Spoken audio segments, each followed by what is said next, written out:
All right, so the question is, Drew, what drives PCOS weight gain? There's really three ways that I look at this. There's three triggers or causes here.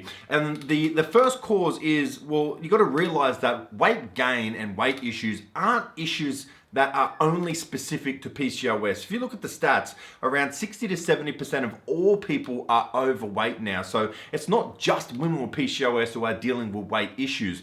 So the reason that is, though, is because of our society, right? You know how I'm always talking about if there's two musts of weight loss, which is a calorie deficit and hormonal balance, but 70% of everyone is overweight, then that is telling you that the majority of people aren't achieving those two things. And you just have to look at society's habitual behaviors, how we live today. We aren't that active because we drive our cars or we catch trains or buses to work, so we're not moving much. At work, a lot of us are sitting behind a desk, so we're just not active throughout the day. And then when we get home in the afternoons or the evenings, we sit down in front of the TV and relax. So we're not moving that much.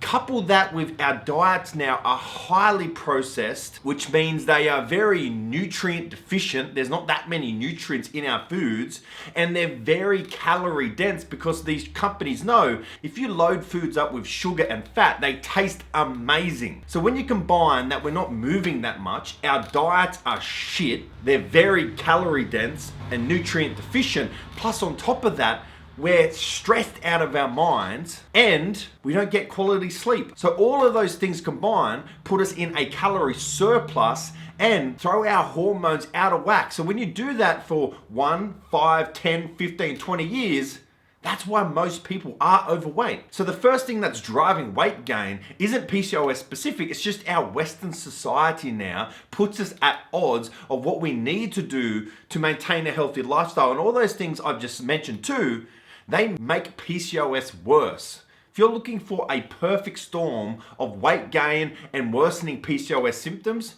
it's modern society. Now, the second reason and the second trigger, which is PCOS specific, but there's other conditions that can have this too, is insulin resistance. I've spoken many times before about how insulin resistance will directly drive weight gain because it stores larger amounts of the energy you eat from food as body fat. So you may be just eating the same as Susan next to you, but more of those calories are being stored as body fat, where Susan might use those calories for energy, her body might use them, she might poop them out, where you might store them all as body fat because of insulin resistance. It's nothing that you're doing, it's just those cells in your body are now resistant to insulin, which means that energy, those calories are being dumped as body fat, so you're getting bigger and bigger and bigger. And then indirectly, because it lowers energy levels, so you're more likely to skip workouts. You're more likely to choose an unhealthier, quicker, easier option for dinner because you don't have the energy to cook a healthy meal. It also increases hunger and craving. So if you're trying to maintain a calorie deficit to lose weight, but you're always hungry, you're always craving the sweet, naughty stuff, then it makes achieving a calorie deficit extremely difficult. That second way is insulin resistance. And then the third way, which really isn't spoken about much in the PCOS world, but I see it every single day, is mindset. Like, I have yet to speak to a lady with PCOS who's just come out and said, Drew, I love having PCOS. It is the best condition ever. What I see is the opposite of that. Most women I speak to, Drew, I feel hopeless. I feel helpless. I feel like I'm not in control of my body. I feel sad. I feel angry. I feel frustrated, overwhelmed, all of those negative emotions. And I'm always saying, right, to eat well, to exercise, to get healthy, they're positive actions.